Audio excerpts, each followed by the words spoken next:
Today, we're going to talk about how to photograph night skies and the Milky Way.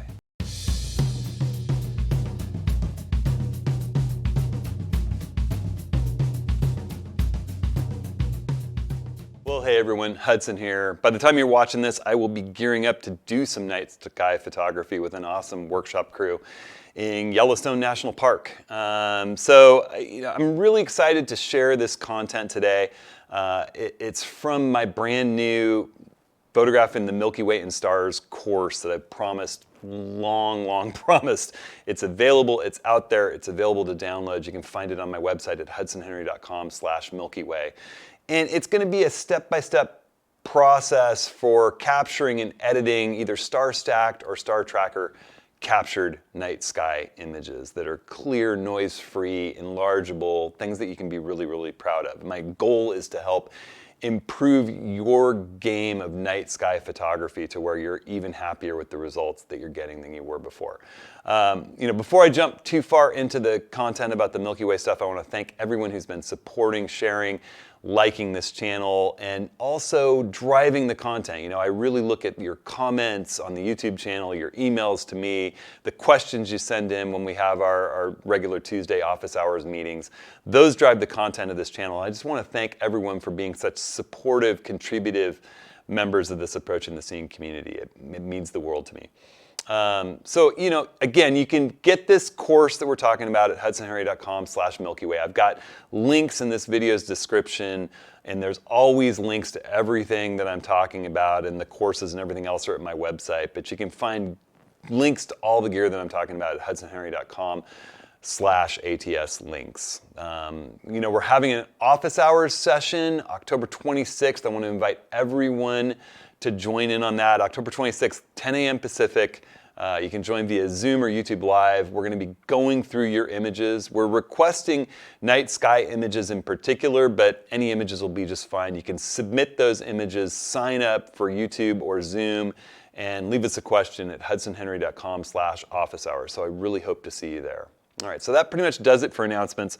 I'll talk just briefly about this course, and then I'm going to show you one of the videos from it. And I'll just say this course is about determining what gear you ought to be using, from lens selection to what would be the best settings for your particular camera given its sensor and ISO proclivities, through to scouting and setting up in the landscape and capturing your foreground image around blue hour at settings that'll give you a nice clean image. Maybe you're doing some focus stacking. Maybe you're going to do some high ISO noise reduction software based. We'll go through all of that, shooting for the edit, editing for the shoot.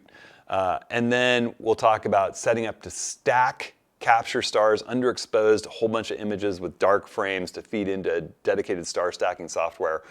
Or my preference, using a Move Shoot Move star tracker. Lightweight, affordable, 3 pounds to carry this head and star tracker that I bring with me, and you just get amazing images that you can look at right while you're working out there in the field to make sure that you're getting what you're after. So I'll talk about how to set up both those procedures out in the field, along with giving you field checklists, PDFs that you can put on your mobile device or print and take with you, that step by step make sure you're not missing any little key procedures along the way when you're out there doing the captures in the field. And then we bring them back, process those images, do some focus stacking, do some dedicated noise reduction work, get the foregrounds and sky images ready to blend, and I go through compositing those both in Photoshop as well as on OnePhoto RAW. And I give you example files to work alongside with while I'm showing you those processes. So again, you can grab that all at hudsonhenry.com/Milky Way. And right now I just want to share a video with you that talks about my kind of journey with capturing night sky images over the decades previous and how I've come to this as my preferred method. And I'll show you some mistakes that I've made along the way. Okay, I know what everybody's probably most excited about is talking about the technology. How do you set up your camera? How do you set up a star tracker? How do you set up to do star stacking? What are the tools that you need? And we're going to get to all that in the next video.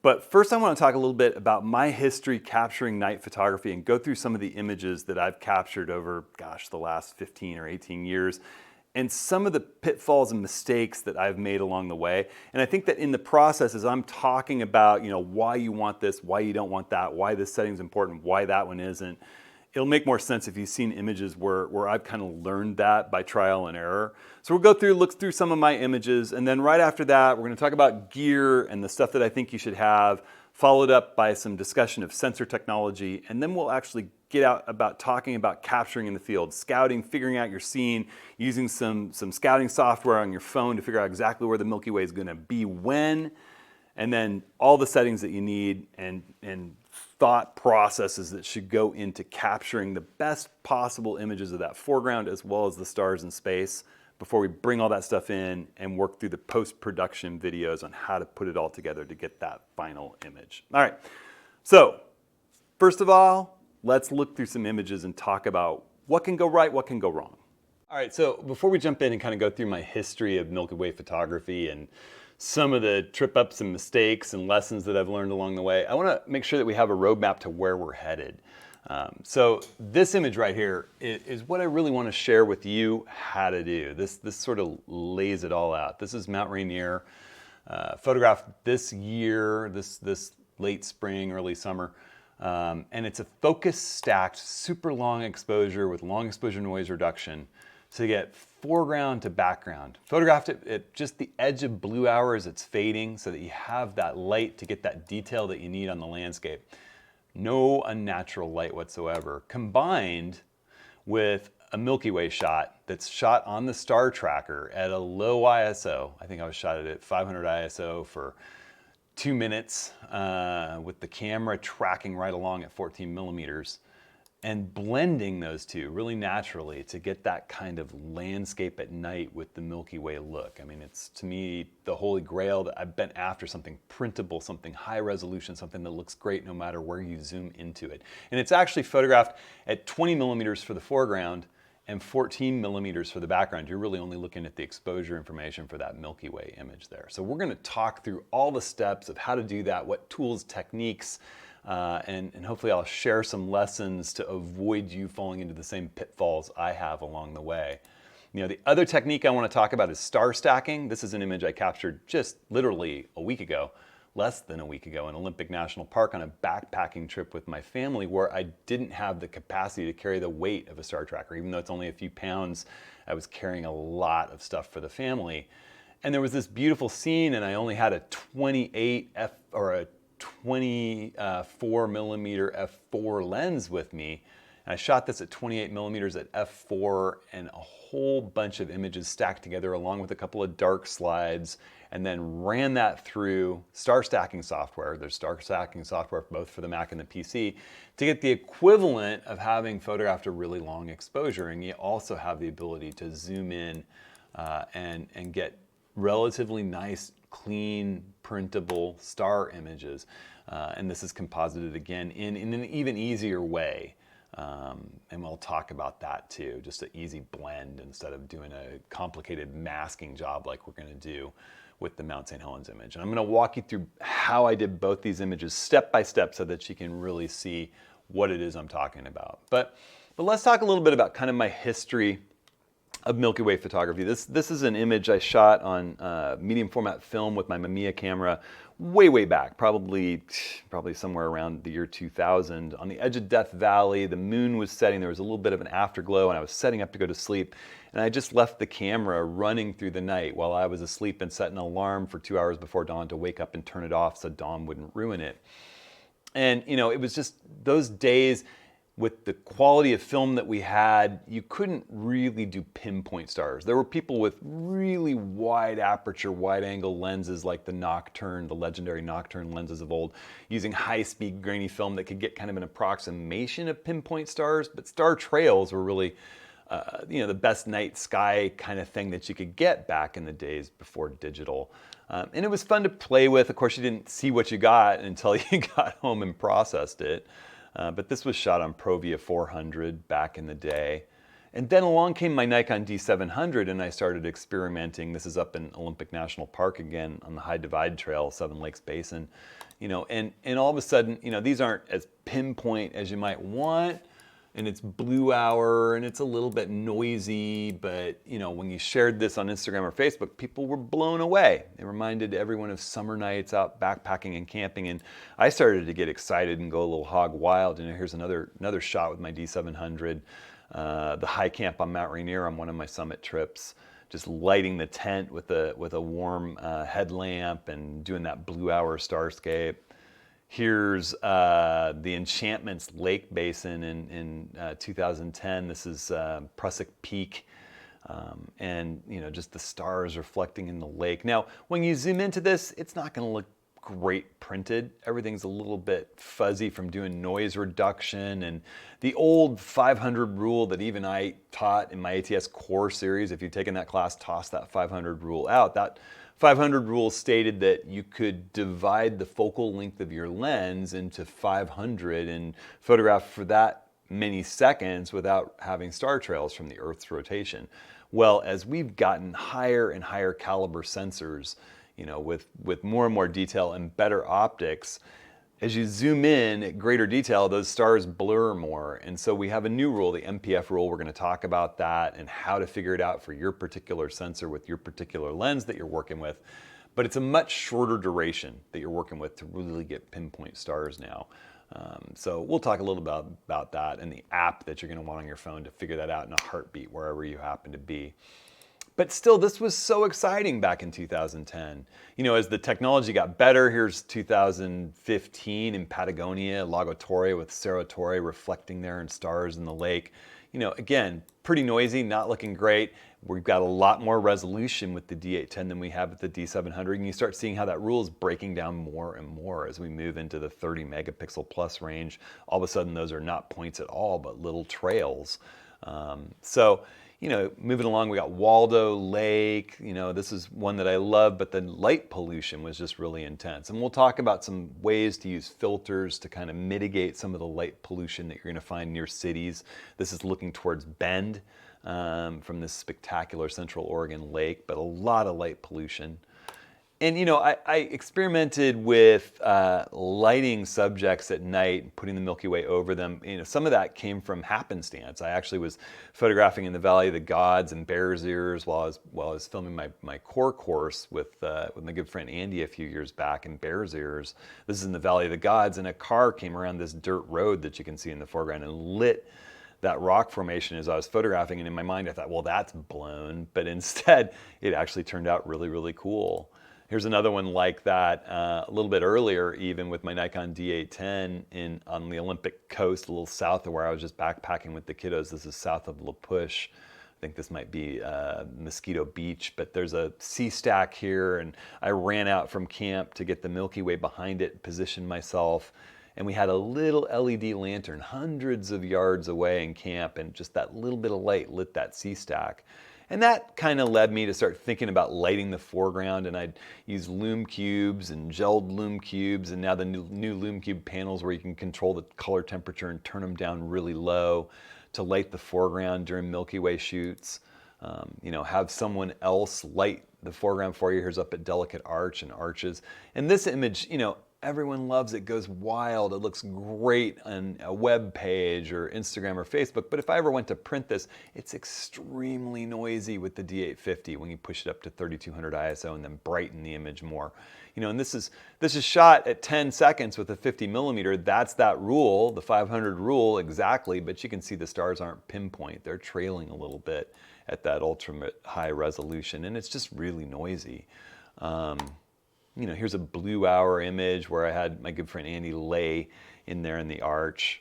And over time, it's been something I've loved to share with my workshop students. When we get out there, we photograph a lot of moon cycles. We photograph the Milky Way. I tend to organize workshops around those celestial possibilities. Here's a whole crew of us up at Delicate Arch right before COVID sort of disrupted that period of workshops, which I cannot wait to get back into, starting just in a little bit here. And I did work for clients involving the Milky Way. This is for an off-road vehicle accessories company. And along the way, I encountered a bunch of pitfalls. Here's one where I took a trip up Mount St. Helens And part of the trip was just for fun for me to ski off the summit with friends that were climbing up the next morning. I went the night before and actually dug a bivvy up there, and I was doing some work for Outdoor Research, a company that I love here in the Northwest that makes quality outdoor gear, and they had their new Alpine bivvy.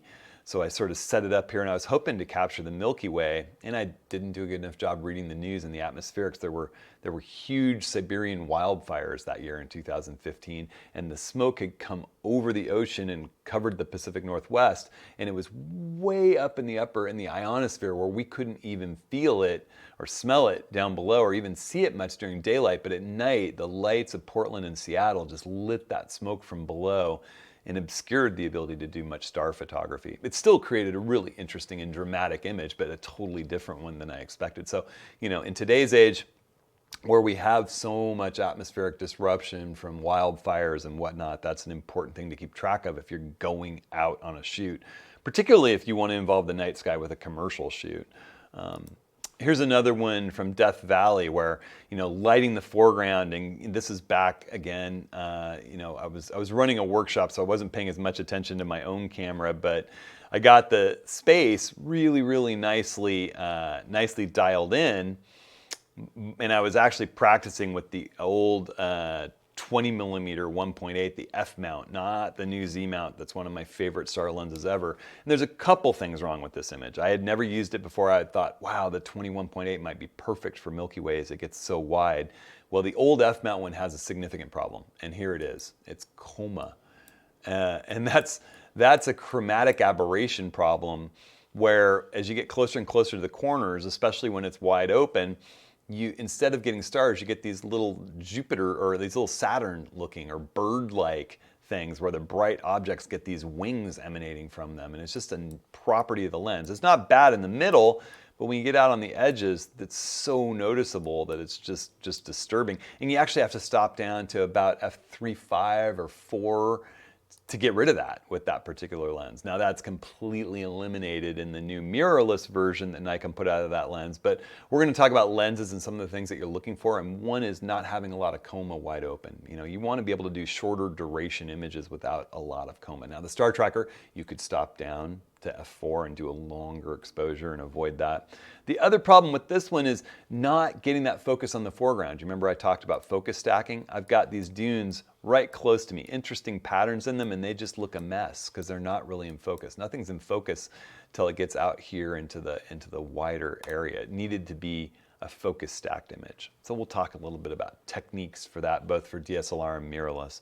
I learned from that and did some things differently over the years, or I've done things differently. I think this image is actually newer. This is one where I was just rushing around in the workshop and I didn't focus stack. But here's one from the Alvord Desert where I did think to combine a couple of images for focus, and I've got my foreground nice and sharp. So it's just things to think about. And then, as I practiced different things, I practiced a bit of star stacking, doing different things.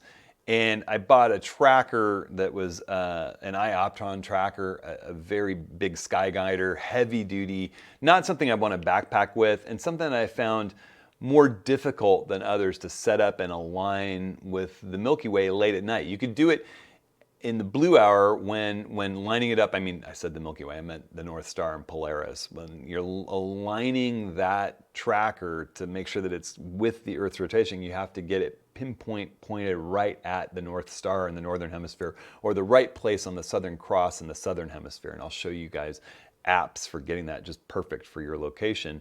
But in using the bigger star tracker, I found it just a pain in the butt. And so I tried stacking, and then Move came out with the star tracker that I'm going to recommend you all use for lightweight setups to do these kinds of landscape shots, and even smaller DSLR, or you can do full-size DSLR, but just not big heavy lenses on it. The Move is so easy to align, set up, move, do right in the middle of the night because of its little laser beam that points right to where you want to align.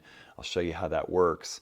I started practicing with that, and here's an image that I took this last year in 2020 with my good friend Rick LePage in Cottonwood Canyon, where I was practicing with the Move for the first time.